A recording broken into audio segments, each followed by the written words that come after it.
ಇದು ಕೂಡ ಚಂದಮಾಮದಲ್ಲಿ 1954 ಮೇ ತಿಂಗಳಿನಲ್ಲಿ ಇದೆ. ವಿಶ್ವಾಸಿ ಶುನಕ ಅಂತ ಇದಕ್ಕೆ ಒಂದು ಪದ್ಯ ಇದೆ. ಈ ಪದ್ಯಗಳು ತುಂಬ ಚೆನ್ನಾಗಿ ಅನಿಸುತ್ತೆ ನನಗೆ. ಅದಕ್ಕೋಸ್ಕರ ಈ ಪದ್ಯದ ಬಗ್ಗೆ ಹೇಳೋಣ ಅಂತ ಅಂದ್ಕೊಂಡಿದ್ದೀನಿ. ಇದನ್ನು ಮಾರಂಗ ಅಂತ ಇವರು ಬರೆದವರೊಬ್ಬರು ಹೆಸರು ಕೊಟ್ಟಿದ್ದಾರೆ ಅಷ್ಟೇ. ಈಗ ವಿಶ್ವಾಸಿ ಶುನಕ ಹೇಗಿದೆ ಅನ್ನೋದನ್ನು ನೋಡೋಣ. ಒಂದೂರಿನಲ್ಲಿ ಒಬ್ಬ ಗೊಲ್ಲ ಇದ್ದ. ಅವನೊಂದು ನಾಯಿಯ ಸಾಕುತ್ತಿದ್ದ.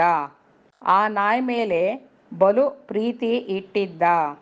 ಅದಕ್ಕೆ ಬೇಕಾದ ಭಾಷೆಯ ಕಲಿಸಿದ್ದ. ಒಂದೂರಿನಲ್ಲಿ ಒಬ್ಬ ಗೊಲ್ಲ ಇರ್ತಾನೆ. ಅವರು ಹಸು ಕರು ಎಲ್ಲ ಇಟ್ಕೊಂಡಾಗೆ ನಾಯಿನೂ ಇಟ್ಕೊಂಡಿರ್ತಾನೆ. ಆ ನಾಯಿ ಮೇಲೆ ಅವನಿಗೆ ತುಂಬ ಪ್ರೀತಿ ಇರುತ್ತೆ. ನಾಯಿಗೆಲ್ಲರೂ ಕಲಿಸ್ತಾರಲ್ಲ ಬೇರೆ ಬೇರೆ ಥರದ ಆಟ ಎಲ್ಲ, ಅವನು ಅದಕ್ಕೆ ಬೇಕಾದ್ದೆಲ್ಲ ಕಲಿಸಿ ಚೆನ್ನಾಗಿ ನೋಡ್ಕೋತಾ ಇರ್ತಾನೆ. ಒಮ್ಮೆ ಆ ಗೊಲ್ಲನಿಗೆ ಹಣದ ಚಿಂತೆ ಬಂತು.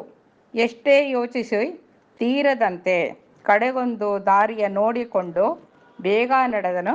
ದನಶೆಟ್ಟಿ ಬಳಿ ಬಂದು, ಅವ್ರನ್ನಲ್ಲಿ ದನಶೆಟ್ಟಿ ಒಬ್ಬ ಸಾಹುಕಾರ ಇರ್ತಾರೆ. ಸರಿ, ಇವ್ರು ಬಡವರಿಗೆಲ್ಲ ಹಣದ ಚಿಂತೆ ಯಾವಾಗಲೂ ಇರುತ್ತಲ್ಲ, ಏನೋ ಒಂದು ತುರ್ತಾದ ಕೆಲಸ ಬಂದಿರುತ್ತೆ. ಒಂಥರ ಅಡ್ಬಿಡೋಕ್ಕೇನೋ ಸಾಮಾನು ಏನೂ ಇರಲ್ವಲ್ಲ, ಏನು ಮಾಡೋದು ಅಂತ ಯೋಚನೆ ಮಾಡ್ತಾನೆ. ಕೊನೆಗೆ ನಾಯಿನೇ ಅಡ್ಬಿಡಬಹುದು ಅಂತ ಅವ್ನಿಗೆ ಅನ್ನಿಸ್ಬಿಡುತ್ತೆ. ಅವಾಗ ಏನು ಮಾಡ್ತಾನೆ, ಆ ನಾಯಿನ ಕರ್ಕೊಂಡು ಆ ದನಶೆಟ್ಟಿ ಏನೋ ಶ್ರೀಮಂತನ ಕಡೆಗೆ ಬರ್ತಾನೆ. ಬಂದುಬಿಟ್ಟು ಏನು ಹೇಳ್ತಾನೆ, ಆವಾಗ ದನಶೆಟ್ಟಿ ಬಂದ ತಕ್ಷಣ ಈ ಥರ ಗೊಲ್ಲನಿಗೆ ಹೇಳ್ತಾನೆ. ಏನು ಬಂದಿಯೋ ಎಂದು ಕೇಳಲವ.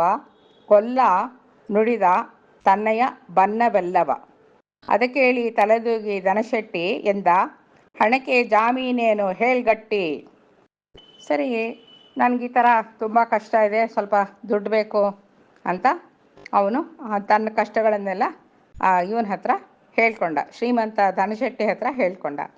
ಆವಾಗ ದನಶೆಟ್ಟಿ, ಆಯ್ತಪ್ಪ ನೋಡೋಣ, ಒಳ್ಳೆ ಸರಿಯಾಗಿರೋ ಸಾಮಾನು ಜಾಮೀನು ಇಟ್ಟರೆ ನಾನು ದುಡ್ಡು ಕೊಡೋಕ್ಕಾಗತ್ತೆ. ಆದ್ದರಿಂದ ನೀನು ಹಣಕ್ಕೆ ಏನು ಜಾಮೀನು ತಂದಿದೆಯಾ ಅದನ್ನು ಹೇಳು ಅಂತ ಹೇಳ್ದ. ಗೊಲ್ಲ ತನ್ನೊಡನೆ ಬಂದ ನಾಯ ತೋರಿ, ಇದ ನೋಡಿರಿ ಒಳ್ಳೆ ನಾಯಿ, ಇದನ್ನಿಟ್ಟುಕೊಂಡು ಮಾಡಿ ಸಹಾಯ. ನಾನು ಹಣ ತಂದು ಕರ್ಕೊಂಬೆನು ಈ ನಾಯ ಅಂತ ಹೇಳ್ದ. ಅವನು ಏನು ತಂದಿದ್ಯಾ ಅಂದಿದ್ದಕ್ಕೆ, ನೋಡಿ ಈ ನಾಯಿ ಇದೆಯಲ್ಲ ತುಂಬ ಒಳ್ಳೆಯದು, ಇದು ತುಂಬ ಚೆನ್ನಾಗಿ ನಿಷ್ಠೆಯಿಂದ ಇರುತ್ತೆ. ಈ ನೋಡಿ ಇದೊಂದೇ ನನ್ನ ಹತ್ರ ಇರೋದು. ಈ ನಾಯಿನ ಇಟ್ಕೊಂಡು ನೀವು ನನಗೆ ಹಣದ ಸಹಾಯ ಮಾಡಿ, ನಾನು ಮತ್ತೆ ಬಂದು ಹಣ ಕೊಟ್ಟು ನಿಮಗೆ ಇದನ್ನು ಕರ್ಕೊಂಡು ಹೋಗ್ತೀನಿ ಅಂತ ಹೇಳ್ತಾನೆ. ಒಪ್ಪಿಕೊಂಡು ಆ ಶೆಟ್ಟಿ ಹಣ ಕೊಟ್ಟ. ಗೊಲ್ಲ ಅಪ್ಪಿ ನಾಯಿಯ ತುಂಬ ಮುದ್ದಿಟ್ಟ. ಶೆಟ್ಟಿ ಸೇವೆಯ ಮಾಡುತ್ತಿರು ಎಂದು ಹೇಳಿಬಿಟ್ಟು ನಡೆದ ಗೊಲ್ಲನಂದು. ನಾಯಿಗೆ ಬುದ್ಧಿ ಹೇಳ್ದ, ನೋಡಪ್ಪ, ಇನ್ಮೇಲಿಂದ ನೀನು ಈ ಶೆಟ್ರ ಮನೆಯಲ್ಲೇ ಇರಬೇಕು, ಇವರಿಗೆ ಸೇವೆ ಮಾಡ್ಕೊಂಡಿರು, ನಾನು ಬಂದು ನಿನ್ನ ಬಿಡಿಸ್ಕೊಂಡು ಹೋಗ್ತೀನಿ ಅಂತ ಹೇಳ್ದ. ಆ ನಾಯಿ ಗೊಲ್ಲನ ಉಪದೇಶವ ಕೇಳಿ ಕಾಯ್ತಿತ್ತು ದನಶೆಟ್ಟಿ ಗೃಹವ. ಹೀಗಿರಲೊಂದು ದಿನ ಕಳ್ಳರು ರಾತ್ರಿ ದನಶೆಟ್ಟಿ ಮನೆಯ ನುಗ್ಗಿದರು. ನಾಯಿ ಅವ್ರದ್ದು ದನಶೆಟ್ಟಿ ಮನೆ ಕಾಯ್ಕೊಂಡು ಇಷ್ಟೇ ಕೆಲಸ ಮಾಡ್ಕೊಂಡಿತ್ತು. ಹೀಗಿರೋಗಂದನ ದನಶೆಟ್ಟಿ ಮನೆಗೆ ಕಳ್ಳರೆಲ್ಲ ಬಂದ್ಬಿಟ್ರು. ಕಾವಲು ಕಾಯುವ ಧೀರ ನಾಯಿ ತನ್ನ ಜೀವದಾಶೆಯ ಬಿಟ್ಟು ತೆರೆದು ಬಾಯಿ ಹಾರಿ ಬೊಗಳಿ ಕಚ್ಚಿ ಕಳ್ಳರ ಅಟ್ಟಿ ಗೆದ್ದಿತು ಆ ಶ್ವಾನಪ್ರವರ. ನಾಯಿ ಕಾಯ್ಕೊಂಡಿತ್ತಲ್ಲ, ಅದು ಕಳ್ಳರ ಮೇಲೆ ಹಾರಿ ಬೊಗಳಿ ಅವ್ರನ್ನೆಲ್ಲ ಕಚ್ಚಿ ಅವ್ರಿಗೆಲ್ಲ ಭಯ ಹುಟ್ಟಿಸಿ ಅದು ಓಡಿಸ್ಬಿಡ್ತು, ಕಳ್ಳರನ್ನೆಲ್ಲ ಓಡಿಸ್ಬಿಡ್ತು ನಾಯಿ.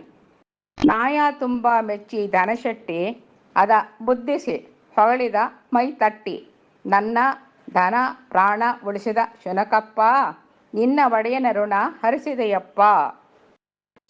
ಶ್ರೀಮಂತನಿಗೂ ಸಂತೋಷ ಆಯ್ತಲ್ಲ ಕಳ್ಳರೆಲ್ಲ ಓಡಿಸಿದ್ದಕ್ಕೆ. ಆ ನಾಯಿಗೆ ತುಂಬ ಮೆಚ್ಚಿ ಮುದ್ದು ಮಾಡಿ ಹೇಳ್ದ, ಅಪ್ಪ ನೀನು ನನ್ನ ಪ್ರಾಣ ನನ್ನ ದುಡ್ಡು ಎಲ್ಲ ಉಳಿಸ್ಕೊಟ್ಟಿದ್ಯಪ್ಪ, ನಿನ್ನ ಒಡೆಯನಿಗೆ ನಾನು ಸಾಲ ಕೊಟ್ಟಿದ್ನಲ್ಲ ಆ ಋಣ ತೀರಿಸ್ಬಿಟ್ಟೆಯಪ್ಪ ನೀನು.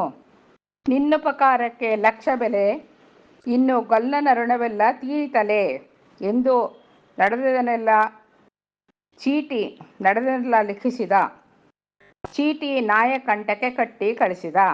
ಆಮೇಲೆ ಶ್ರೀಮಂತ ಏನು ಮಾಡ್ತಾನೆ ಅಂದರೆ, ಅವನಿಗೆ ಸಾಲ ಎಲ್ಲ ತೀರ್ತು ಅಂತ ಅನಿಸುತ್ತಲ್ಲ, ಆವಾಗ ಹೇಳ್ತಾನೆ, ನಿನ್ನ ಉಪಕಾರಕ್ಕೆ ಲಕ್ಷ ಬೆಲೆ ಕೊಟ್ಟರು ಸಾಕಾಗಲ್ಲಪ್ಪ, ಅದರಿಂದ ಆ ಗೊಲ್ಲನ ಋಣ ಎಲ್ಲ ತೀರಿ ಹೋಯ್ತು, ಅವ್ನು ದುಡ್ಡು ಕೊಟ್ಟು ನೀನು ಬಿಡಿಸ್ಕೊಂಡು ಹೋಗೋದೇನು ಬೇಡ ಅಂದ್ಬಿಟ್ಟು ಅಷ್ಟೇ ಮಾಡ್ತೀರಾ ಏನು ಮಾಡ್ತಾನೆ ಅಂದರೆ ಅದನ್ನೆಲ್ಲ ಒಂದು ಚೀಟಿನಲ್ಲಿ ಬರೀತಾನೆ. ಹಿಂಗೇನು ಬರೆದ್ಬಿಟ್ಟು ಲಿಖಿಸಿದ ಚೀಟಿ ನಾಯಿ ಕಂಠಕ್ಕೆ ಕಟ್ಟಿ ಕಳಿಸಿದ.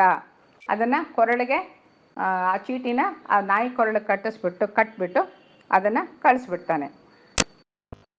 ಓಡಿ ಬರುವ ತನ್ನ ನಾಯ ಕಂಡು ಗೊಲ್ಲ ದ್ರೋಹ ಬಗೆಯಿತು ಎಂದುಕೊಂಡು ಕೋಪದಿ ಕೈ ಹಾಕಿ ದಂಟೆಗೆ ಏಟು ಕೊಟ್ಟನ ಸಾಧು ನಾಯಿ ಮಂಡೆಗೆ. ಇವನು ನೋಡ್ತಾನೆ, ಗೋಪಾಲನ ಹತ್ರ ಓಡೋಡಿ ಬರ್ತಿರುತ್ತೆ ನಾಯಿ.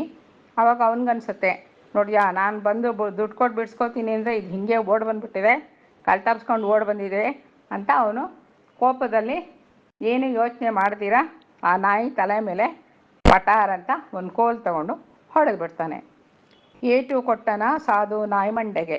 ಅಯ್ಯಯ್ಯೋ ಕುಯ್ಯಯ್ಯೋ ಕೂಗುತ್ತಾ ಬಿದ್ದು ಒಡೆಯನ್ನು ನೋಡಿ ಕಣ್ಣು ಬಿಡ್ತಾ ಪ್ರಾಣವಿನೀಗಿತು ಆ ಶ್ವಾನವು. ಏಟು ಕೊಟ್ಟ ತಕ್ಷಣ ಪಾಪ ಏನಾಗುತ್ತೆ, ನಾಯಿ ಅದು ಪ್ರೀತಿ ಸ್ಥಾನ ಅಂದ್ಕೊಂಡು ಬಂದರೆ ಇವನು ಈ ಥರ ಮಾಡಿಬಿಟ್ನಲ್ಲ, ಅದು ಪಾಪ ಕೆಳಗೆ ಬಿದ್ದು ಅಯ್ಯೋ ಕುಯ್ಯೋ ಮರೋ ಅಂತ ಕೂಕೊಂಡು ದೊಡ್ಡ ಕಣ್ಣಿಂದ ಅವನು ಒಡೆಯನ ಕಡೆ ನೋಡಿಬಿಟ್ಟು ಕಣ್ ಬಿಡ್ತಾ ಪ್ರಾಣ ಬಿಟ್ಬಿಡುತ್ತಂತೆ. ಕೊರಳ ಚೀಟಿ ಕಾಣಲ್ ಬಂತು ಜ್ಞಾನವು, ಎದೆ ಬಡ್ಕೊಂಡು ಗೊಲ್ಲನತ್ತ. ಆಮೇಲೆ ನೋಡ್ದ ಕೊರಳದೊಂದು ಚೀಟಿ ಇತ್ತಲ್ಲ, ಅದನ್ನು ಬಿಚ್ಕೊಂಡು ಓದ್ಕೊಂಡ. ಆವಾಗ ಅವನಿಗೆ ಗೊತ್ತಾಯಿತು, ಅಯ್ಯೋ ನಾನು ಎಂಥ ಕೆಲಸ ಮಾಡಿದೆ ಅಂತ. ನಾಯಿಗೆ ನೋಡಿಕೊಂಡು ಎದೆ ಬಡ್ಕೊಂಡು ಎಷ್ಟು ಕೆಲಸ ಮಾಡಿಬಿಟ್ಟೆ ಅಂತ ಅತ್ತ. ಕೇಳಿ ಶೆಟ್ಟಿಯೂ ಬಂದು ಗೋಳ್ಗುಟ್ಟುತ್ತಾ, ಅವನು ಶೆಟ್ಟಿಗೂ ಗೊತ್ತಾಯಿತು ಈ ನಾಯಿ ಸತ್ತೋಯ್ತು ಅಂತ. ಅವನು ದುಃಖಪಟ್ಟ, ಅಯ್ಯೋ ಇಂಥ ಒಳ್ಳೆ ನಾಯಿ ಕಳೆದೋಯ್ತಲ್ಲ ಅಂತ. ಮತ್ತೆ ಕಟ್ಟಿದರೊಂದು ಸ್ಮಾರಕ, ಹೆಸರು ಕೆತ್ತಿದರ್ ವಿಶ್ವಾಸಿ ಶುನಕ. ಆ ನಾಯಿಗೆ ಅವರು ಸ್ಮಾರಕವಾಗಿ ಒಂದು ಸ್ಮಾರಕ ಕಟ್ಟಿಸ್ಬಿಟ್ಟು ಅದರ ಹೆಸರನ್ನು ವಿಶ್ವಾಸಿ ಶುನಕ ಅಂತ ಹೆಸರಿಟ್ಬಿಟ್ಟು ಅದಕ್ಕೆ ಒಂದು ಧನ್ಯತೆಯನ್ನು ಅರ್ಪಿಸಿದ್ದಾರೆ, ಕೃತಜ್ಞತೆಯನ್ನು ತೋರಿಸಿದ್ದಾರೆ.